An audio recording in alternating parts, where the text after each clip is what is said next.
De la vie insouciante au don total à Dieu, François d'Assise demeure un modèle de pauvreté, d'obéissance et de joie du cœur. Un voyage à travers les principaux sanctuaires qui conservent son message intemporel.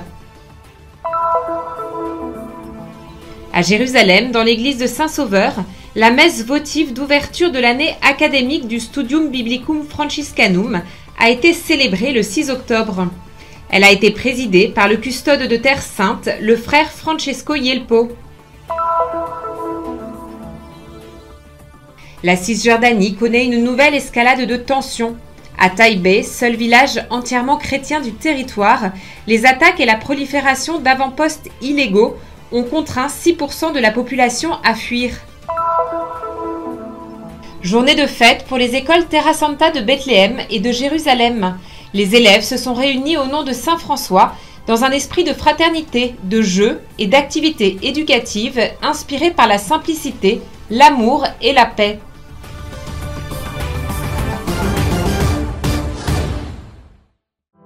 Dans les différents sanctuaires et communautés franciscaines, Saint François a été célébré avec une grande joie et une profonde solennité à l'occasion du 8e centenaire du Cantique des Créatures. À Nazareth, dans la basilique de l'Annonciation, les premières vêpres solennelles et la célébration du Transitus ont été présidées par le gardien du couvent, le frère Wojciech Bolos, en présence d'une communauté locale animée par une foi profonde et une grande dévotion. L'Eucharistie a été présidée par le nouveau curé, le frère Amjad Sabara, en présence de Monseigneur Rafik Naha, évêque auxiliaire pour la Galilée.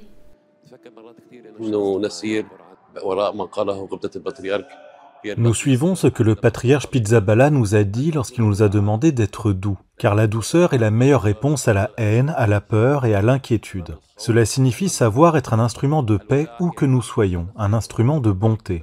Ainsi, nous vivons selon le salut de Saint François, pace et bene, ce qui se traduit par paix et bien, c'est-à-dire des personnes ayant la paix dans le cœur et œuvrant pour la paix dans leurs relations, afin de devenir bons pour eux-mêmes et pour tous ceux qu'ils rencontrent.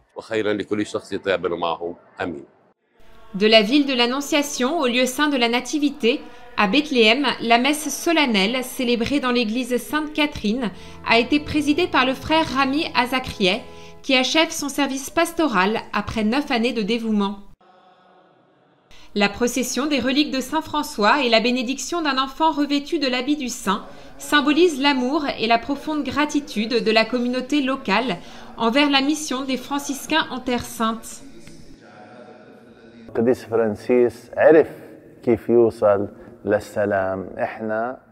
Saint François a su indiquer le chemin de la paix en un temps qui n'était pas si différent du nôtre, également marqué par les guerres, la corruption et les luttes pour le pouvoir et l'argent. Au cœur de ce tumulte, il comprit que la véritable paix et le vrai bien ne naissent pas de la soumission aux logiques obscures du monde, mais de la liberté intérieure de ceux qui choisissent l'Évangile. Il renonça à toute richesse et ambition terrestre, consacrant sa vie à la suite du Christ selon l'enseignement « Il n'y a pas de plus grand amour que de donner sa vie pour ses amis ».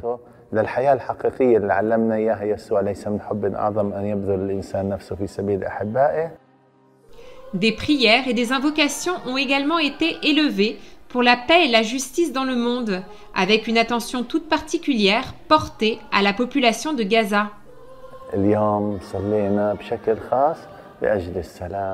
Aujourd'hui, nous avons prié de manière particulière pour la paix. Je demande à Dieu de bénir chacun et de nous accorder cette grâce dont nous avons tant besoin dans ces circonstances difficiles, tant pour la guerre à Gaza que pour les conflits dans le monde entier. Que Dieu nous bénisse, par l'intercession de Saint François, qu'il mette fin aux guerres et nous accorde la paix. Amen.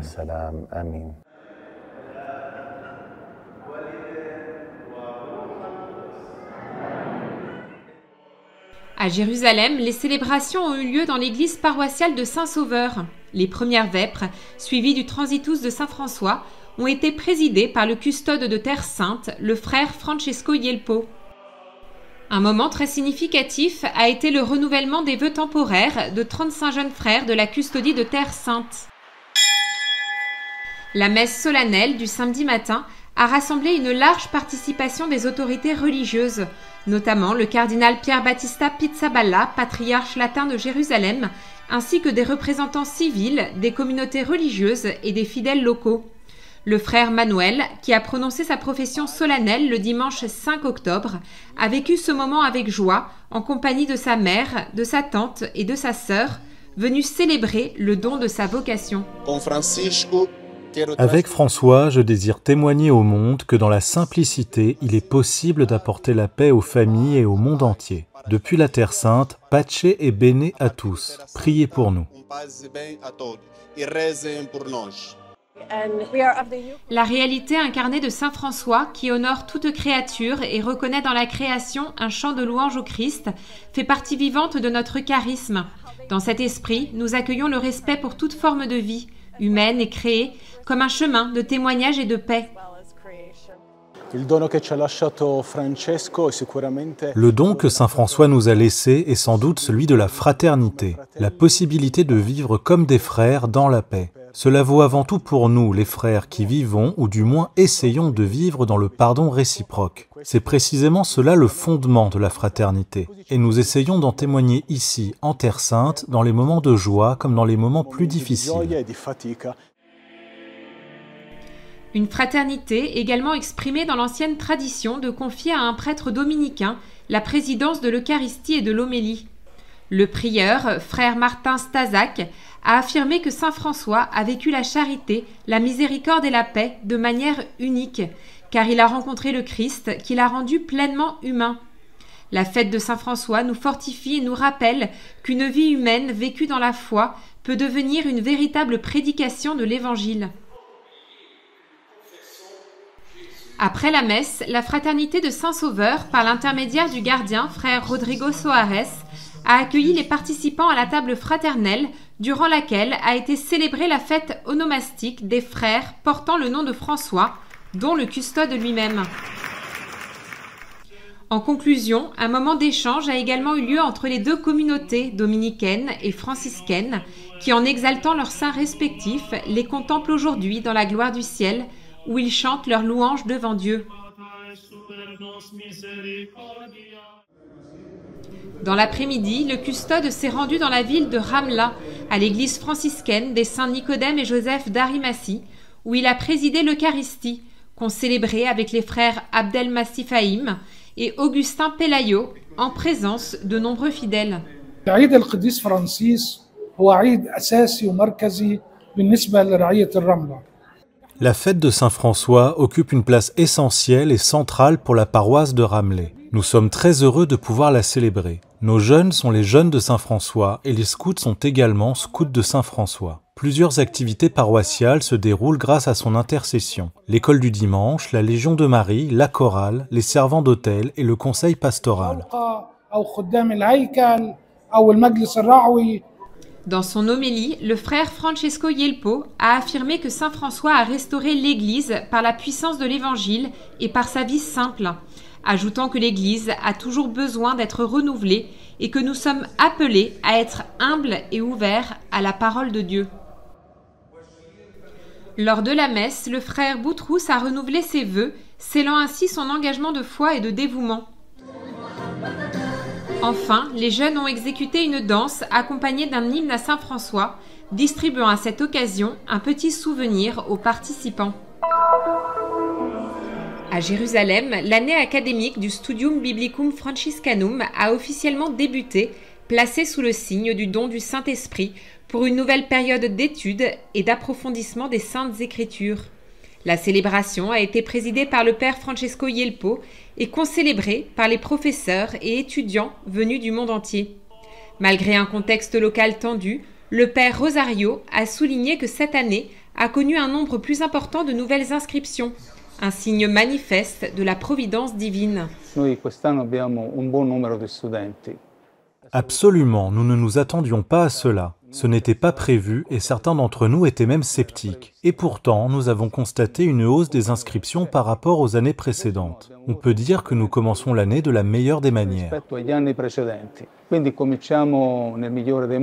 son homélie, le père Francesco Yelpo a invité les étudiants à nourrir leur curiosité et à ne pas craindre de poser des questions, rappelant qu'ils sont les principaux acteurs de leur propre parcours d'apprentissage. Il a également souhaité que les enseignants les accompagnent comme véritables compagnons dans ce voyage de connaissances, de croissance humaine et de maturation spirituelle.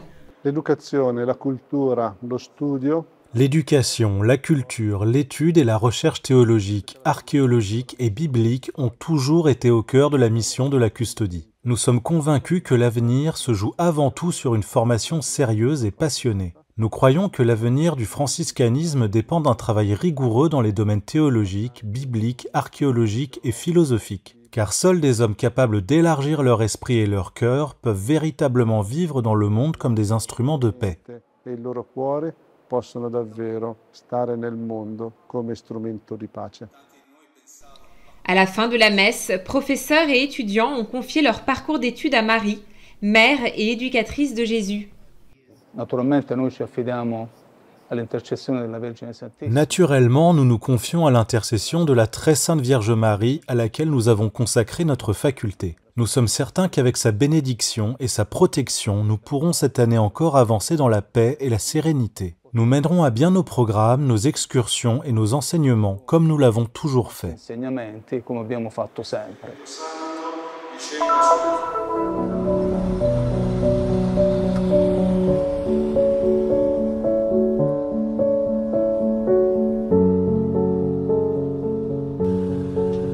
Après le 7 octobre, la sécurité en Cisjordanie s'est fortement renforcée. L'accès aux villes et aux villages a été bloqué par des barrières en fer et plus d'1 millier de postes militaires, imposant un isolement étouffant et bouleversant la vie quotidienne des Palestiniens.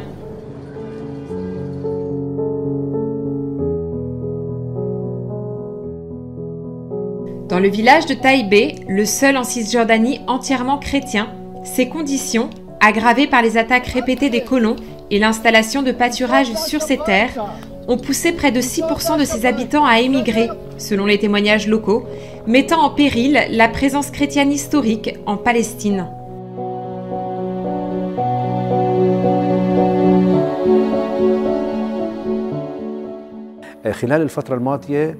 Taïbé a récemment perdu environ 10 familles qui ont émigré à l'étranger. Rien que le mois dernier, 2 jeunes de notre paroisse sont partis. L'un vers l'Espagne après l'ouverture de la possibilité d'asile politique et l'autre vers les États-Unis. Nous traversons des jours très difficiles, un véritable temps de crise. Mais l'Église est toujours vivante. Elle agit au cœur de cette paroisse et au cœur de ce village.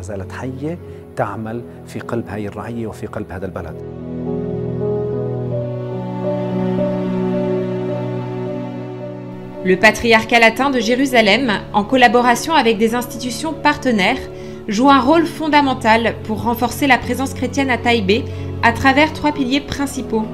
Offrir des opportunités d'emploi permanentes pour assurer une vie digne aux familles, construire des maisons pour soutenir les jeunes couples et s'engager diplomatiquement pour atteindre la paix et garantir la sécurité de tous les habitants du village. احنا مش واضحة حياتنا أبدا مش واضحة ولا بأي شكل من الأشكال الخوف. Rien n'est clair dans notre vie. Il y a de la peur et de l'anxiété. Même notre unique sortie vers l'extérieur, la Jordanie, le poste frontière du pont King Hussein Allenby, a été fermé, à l'entrée comme à la sortie. Comment pouvons-nous continuer à vivre? Oui, notre foi est forte. C'est la terre du Christ, c'est notre terre. Nous, nos pères, nos grands-parents et leurs ancêtres sommes ici depuis des milliers d'années. Mais vraiment, nous vivons des temps très, très difficiles. من آلاف السنين ونحن على هذه الأرض لكن صدقا في هذه الأيام صعبة جدا. Dans une interview, Sand Saelia, habitant de Taïbé, explique que la migration s'explique par 3 facteurs principaux. Les pressions économiques, la dégradation de la sécurité et les atteintes à l'identité même des chrétiens palestiniens.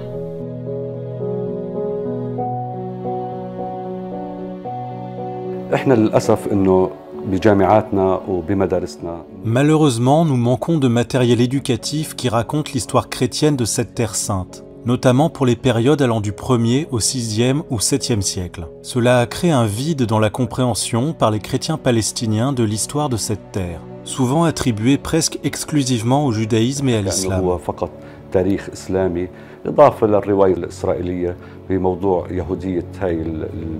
En conséquence, les jeunes d'aujourd'hui sentent que l'Occident, Amérique et Europe, l'Occident chrétien, leur est plus proche que les sociétés islamiques ou juives. Cela ajoute un motif supplémentaire, en plus des facteurs économiques et sécuritaires qui poussent les jeunes à envisager l'émigration de cette terre.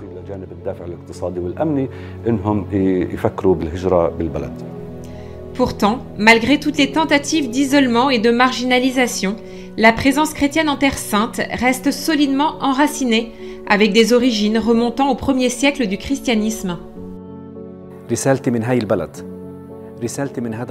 Mon message depuis ce village, depuis ce lieu où je sers comme curé de l'église du Christ Rédempteur à Taïbé, là où nous avons accueilli Jésus-Christ, est le suivant. Nous nous efforçons chaque jour de vivre avec dignité, paix et sécurité. Grâce à votre soutien, votre amour et vos prières, nous restons solides et profondément enracinés dans cette terre. Venez voir, vivez avec nous et racontez notre histoire.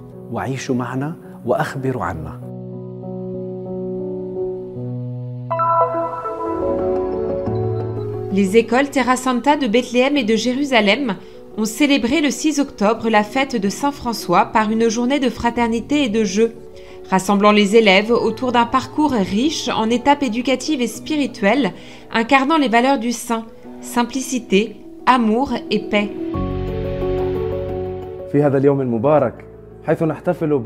En ce jour béni où nous célébrons la fête de notre Père séraphique Saint François d'Assise, ce pauvre qui aima le Christ de tout son être et contempla toute la création comme un chant d'amour à Dieu créateur, j'élève mon cœur en action de grâce à Dieu pour chacun de vous.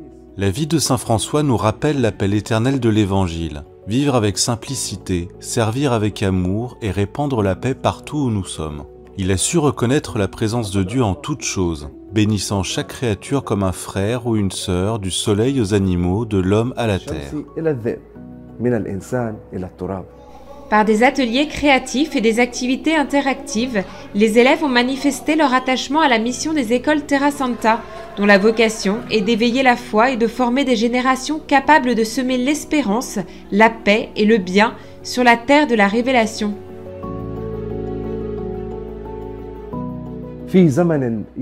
En un temps marqué par la violence, la distance et la peur, que la fête de Saint François soit pour nous une invitation à devenir des instruments de paix, des témoins d'espérance et les serviteurs des plus petits, là où le Christ nous appelle chaque jour. À Jérusalem, les élèves des écoles Terra Santa ont élevé le symbole de la paix, mettant en scène la vie de Saint François qui choisit la pauvreté et le bien plutôt que la guerre et la richesse. Le frère Ibrahim Faltas, directeur des écoles Terra Santa, a exprimé un souhait profond: que nos enfants puissent vivre, comme tous les enfants du monde, dans la sécurité, la paix, la dignité et l'amour.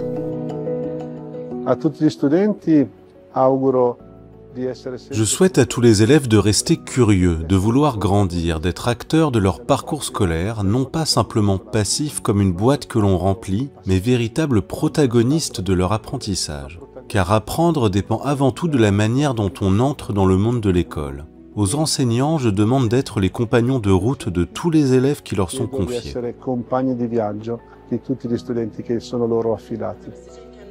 En ce jour de fête résonne encore l'écho du message de Saint François, prédicateur de l'Évangile et de la paix, profondément uni au Créateur et à toutes les créatures. Au fil des siècles, entre les murs des écoles franciscaines et à travers l'engagement de leurs anciens élèves dans la société, une même mission se poursuit depuis plus de 800 ans, celle portée par la force de l'amour, un amour qui ne meurt jamais.